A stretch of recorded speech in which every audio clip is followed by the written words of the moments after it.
Hello students, मैं शुभम कुमार अपने और आपके प्यारे से और सुंदर से यूट्यूब चैनल ज्ञानपुर स्टडी में फिर से स्वागत करता हूं। आज जो है हम लोग क्लास 12th के जो कंटेंट है, जो सिलेबस है, उस पर डिस्कस करेंगे। क्योंकि आप लोग क्लास 12th की तैयारी करने जा रहे हो, इसलिए क्लास 12th के कंटेंट में क्या क्या है, उसके इंडेक्स में क्या क्या है, इसकी जानकारी होना आपके लिए बहुत ज़रूरी है। क्योंकि जब तक आपको रास्ते की जानकारी नहीं होगी तब तक आप मंजिल को पा नहीं सकते हैं। तो चलिए आज का वीडियो स्टार्ट करते हैं। ठीक है, तो क्लास 12th में टोटल जो है वो 15 चैप्टर्स हैं। कितने चैप्टर्स हैं? 15 चैप्टर्स और 10 यूनिट हैं। 10 यूनिट हैं। ठीक है, 15 चैप्टर्स हैं, 15 चैप्टर्स हैं और 10 यूनिट है। इस 10 यूनिट के अंदर ये चैप्टर्स आते हैं। ये चैप्टर्स क्या क्या आते हैं ये मैं डिस्कस कर दूंगा आप लोगों को। ठीक है, और ये भी बताऊंगा कि इसमें जो है टॉपिक में कौन से सबसे ज़्यादा इम्पोर्टेंट है, इसलिए आप इस वीडियो पे अंत तक बने रहिएगा। साथ ही साथ मैं ये भी बताऊंगा कि किस चैप्टर से या किस यूनिट से कितने मार्क्स के पूछे जाते हैं, इसलिए आप वीडियो पर अंत तक बने रहिएगा। तो चलिए चैप्टर 1 स्टार्ट करता हूँ। देखिए, चैप्टर 1 का नाम है electric charges and field.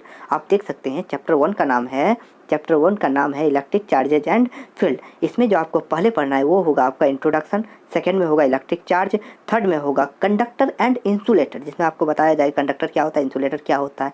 Second पढ़ेंगे हम, उसके बाद हम लोग पढ़ेंगे चार्ज के बारे में पढ़ेंगे कि चार्ज को इंड्यूस कैसे किया जाता है, मैंने कैसे उत्पन्न किया जाता है। ठीक है, तो चार्जिंग बाय इंडक्शन, फिर उस चार्ज का हम लोग बेसिक प्रॉपर्टीज ऑफ चार्ज, मैंने बेसिकली इसमें हम लोग चार्ज के बारे में ही पढ़ेंगे। ठीक है, बेसिकली इसमें हम लोग चार्ज के बारे में ही पढ़ेंगे। उसके बाद हम लोग को पढ़ना है कूलॉम्स लॉ। ठीक है, ये कूलॉम्स लॉ जो है वो बहुत ही इंपॉर्टेंट है। कूलॉम्स लॉ आपके लिए बहुत ही इंपॉर्टेंट है। उसके बाद देखिए जो इंपॉर्टेंट होगा वो मैं इधर बता दूंगा आपको। तो देखिए ये कूलॉम्स लॉ बहुत इंपॉर्टेंट है। फिर हम लोग पढ़ेंगे फोर्सेस बिटवीन मल्टीपल चार्जेज, कि मल्टीपल चार्जेज के बीच कैसे फोर्सेस लगते हैं। इलेक्ट्रिक फील्ड के बारे में पढ़ना है, इलेक्ट्रिक फील्ड लाइंस के बारे में पढ़ना है, इलेक्ट्रिक फ्लक्स के बारे में पढ़ना है। उसके बाद आप लोगों को डाइपोल उसके बाद आप लोगों को dipole in a uniform external field के बारे में पढ़ना है। उसके बाद आप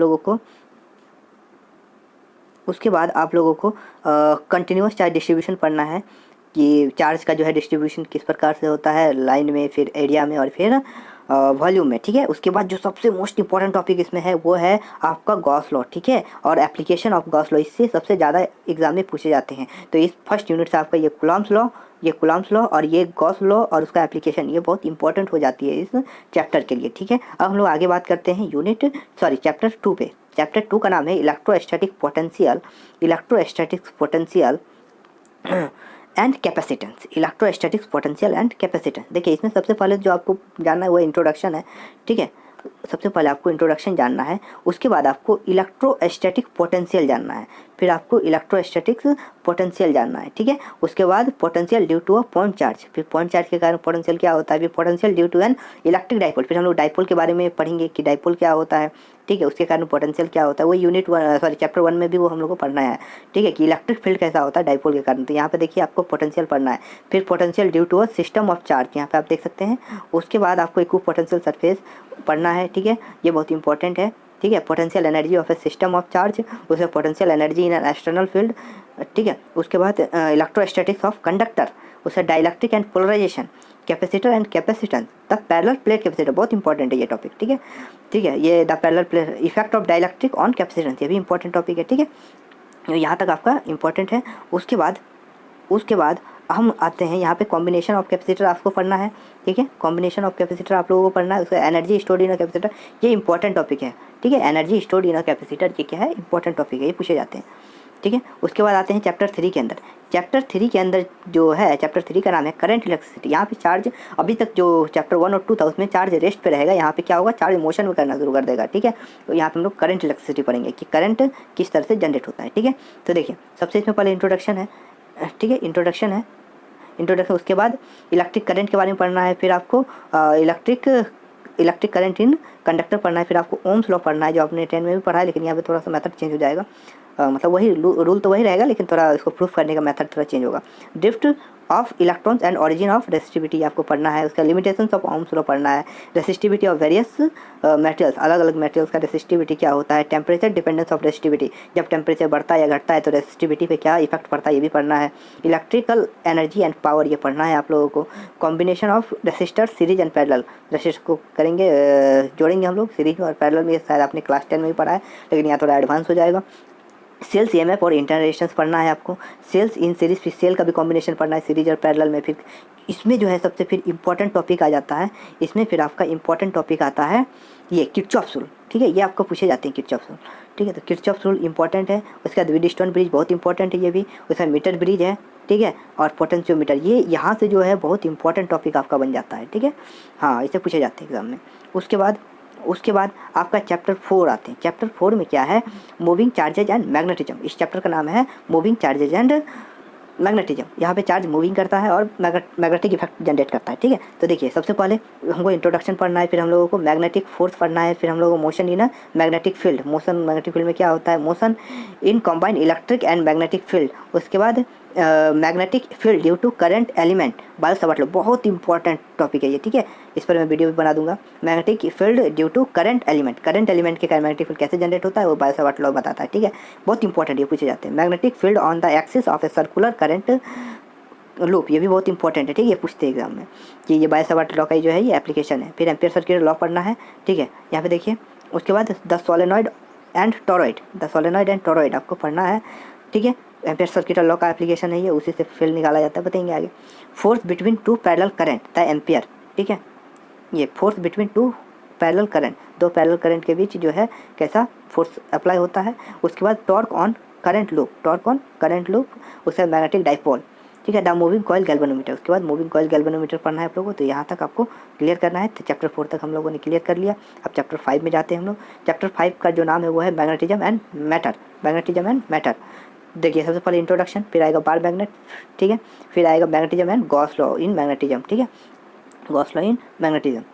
उसके बाद हम लोग को इसी चैप्टर के अंदर हम लोग को पढ़ना है अर्थ मैग्नेटिक फील्ड, ठीक है। इसी में हम लोग को पढ़ना है अर्थ मैग्नेटिक फील्ड। देखिए, the earth magnetism, magnetization and intensity of magnetization, ये भी पढ़ना है आप लोगों को। मैग्नेटिक प्रॉपर्टीज ऑफ मटेरियल पढ़ना है आप लोगों को। परमानेंट मैग्नेट एंड इलेक्ट्रोमैग्नेट पढ़ना है आपको, ठीक है। उसके बाद आते हैं चैप्टर 6 में। चैप्टर 6 बहुत इंटरेस्टिंग चैप्टर है, जिसका नाम है इलेक्ट्रोमैग्नेटिक इंडक्शन। इलेक्ट्रोमैग्नेटिक इंडक्शन में क्या होता है कि कॉइल घूमती है, उसके कारण मतलब फ्लक्स में चेंजेस के कारण ईएमएफ इंड्यूस होता है। ये चैप्टर में डिस्कस करेंगे हम लोग, ठीक है। तो इसके अंडर में हम लोग को क्या देखना है, सबसे पहले हम लोग को इंट्रोडक्शन देखना है, ठीक है। सबसे पहले इंट्रोडक्शन देखना है, फिर हम लोग को experiments of Faraday and Henry पढ़ना है, फैराडेस लॉ पढ़ना है, हेनरी। उसके बाद आपका जो है मैग्नेटिक फ्लक्स पढ़ना है, फैराडेस लॉ पढ़ना है, लेंस लॉ पढ़ना है, मोशनल ईएमएफ पढ़ना है, मतलब इलेक्ट्रोमोटिव फोर्स पढ़ना है, इसको शॉर्टकट में ईएमएफ बोलते हैं, ठीक है। उसके बाद एनर्जी कंसिडरेशन पढ़ना है, क्वांटिटेटिव स्टडी पढ़ना है, ठीक है। एडी करंट, उसके बाद एडी करंट बहुत इंपॉर्टेंट है यहाँ पे, फैराडे लॉ भी यहाँ पे इंपॉर्टेंट है, और याद रखिएगा इसको। इंडक्टेंस पढ़ना है, फिर एसी जनरेटर, ये भी इंपॉर्टेंट है, ठीक है। उसके बाद हम लोग नेक्स्ट चैप्टर पे बात करते हैं। नेक्स्ट चैप्टर है हम लोग का alternating current, chapter 7 alternating current, ठीक है। अब यहाँ पे जो करंट हो जाएगा एसी करंट हो जाएगा, ठीक है। एसी करंट के अंदर आपको क्या क्या पढ़ना है, देखिए सबसे पहले वही, फिर इंट्रोडक्शन सबसे पहले होगा, है ना आपको। देखिए, हम लोग on the basis of NCERT बात कर रहे हैं, ठीक है ना। तो सबसे पहले इंट्रोडक्शन होगा, फिर AC voltage apply to a resistor, AC voltage किस तरह से अप्लाई होता है, फिर representation of AC current and voltage by rotating vector, phasor पढ़ना है आपको, फेजर डायग्राम इसे पढ़ना है, ठीक है। एसी सर्किट आपको पढ़ना है, AC voltage apply to an inductor, फिर इसमें इंडक्टर पे अप्लाई करेंगे एसी वोल्टेज, मतलब इसको हम लोग एलसी सर्किट बोलते हैं, ठीक है। मतलब सॉरी, इसको हम लोग एल सर्किट बोलते हैं। और देखिए, कैपेसिटर वाला ये आपका सी सर्किट हो जाएगा, फिर आपका तीनों हो जाएगा LCR, ठीक है, मतलब इंडक्टर वगैरह सब रहेगा। फिर आपका पावर इन एसी सर्किट, ठीक है, पावर फैक्टर, LC ऑसिलेशन पढ़ना है, और ट्रांसफार्मर पढ़ना है, बहुत इंपॉर्टेंट ये ट्रांसफार्मर और ये LCR सर्किट, और ये जो कॉम्बिनेशन होती है इंपॉर्टेंट आ जाता है इस चैप्टर के अंदर, ठीक है। अब हम लोग बात करते हैं चैप्टर 8। चैप्टर 8 के अंदर जो है आपको जो पढ़ना है वो मैं बता देता हूँ। सबसे पहले आपको इंट्रोडक्शन होगा, ठीक है। सबसे पहले आपको इंट्रोडक्शन होगा, उसके बाद डिस्प्लेसमेंट करंट पढ़ना है, ठीक है। उसके बाद आपको इलेक्ट्रोमैग्नेटिक वेव्स पढ़ना है, और फिर आपको पढ़ना है इलेक्ट्रोमैग्नेटिक स्पेक्ट्रम, ठीक है। तो ये आपका हो गया चैप्टर 8 तक, ठीक है। उसके बाद हम लोग जो नेक्स्ट वीडियो होगा उसमें आपको बता दूंगा कि चैप्टर जो नेक्स्ट वीडियो में चैप्टर 9 से मैं बताऊंगा, ठीक है। और ये भी बताऊंगा कि कौन, अब आप ये जान लें कि इस चैप्टर में जो कौन सा चैप्टर कौन से यूनिट पे आते हैं, ये आपको जानना जरूरी है, ठीक है। तो देखिए, जो आपका चैप्टर 1, देखिए जो आपका ये चैप्टर 1 जो दिख रहा है ना, 1 चैप्टर 1 एंड सॉरी, ये चैप्टर 1 एंड चैप्टर 2, ये चैप्टर 2, ये दोनों यूनिट 1 में आते हैं, ठीक है। यूनिट 1 जिसका नाम है इलेक्ट्रोस्टैटिक्स, ये जान लें। फिर आता है आपका ये जो करंट इलेक्ट्रिसिटी है, ये आपका ये करंट इलेक्ट्रिसिटी ये आपका आता है यूनिट 2, ये अकेला है यूनिट 2 में, ठीक है। यूनिट 2 में आता है ये, ठीक है।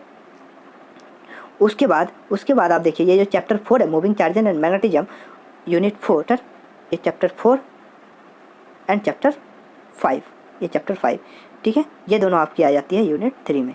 उसके बाद यूनिट 4 में जो आता है आपका वो इलेक्ट्रोमैग्नेटिक इंडक्शन, ठीक है। ये और ये मतलब चैप्टर 6 एंड 7 ये आता है यूनिट आपका 4 के अंदर, ठीक है। यूनिट 4 के अंदर मतलब electromagnetic induction and alternating current, ये पूरा एक यूनिट का नाम है, ठीक है। उसके बाद देखिए, ये यूनिट 5 के अंदर आता है इलेक्ट्रोमैग्नेटिक वेव्स, ठीक है। ये इलेक्ट्रोमैग्नेटिक वेव्स आपका यूनिट 5 के अंदर आता है, ठीक है। तो ये आपका हो गया। अब मार्क्स किस तरह से पूछे जाते हैं ये मैं सेकंड वीडियो में डिस्कस कर दूंगा, ठीक है। मिलते हैं नेक्स्ट वीडियो में, ठीक है। तो यदि आप मेरे चैनल पर नए हैं तो चैनल को सब्सक्राइब जरूर कर लें, बेल आइकन को दबा लें ताकि इसी तरह के सारे वीडियो आप तक पहुंच पाए, ठीक है। और वीडियो को अच्छा लगे तो लाइक कर दो और अपने दोस्तों को भी जरूर से जरूर शेयर करें। धन्यवाद।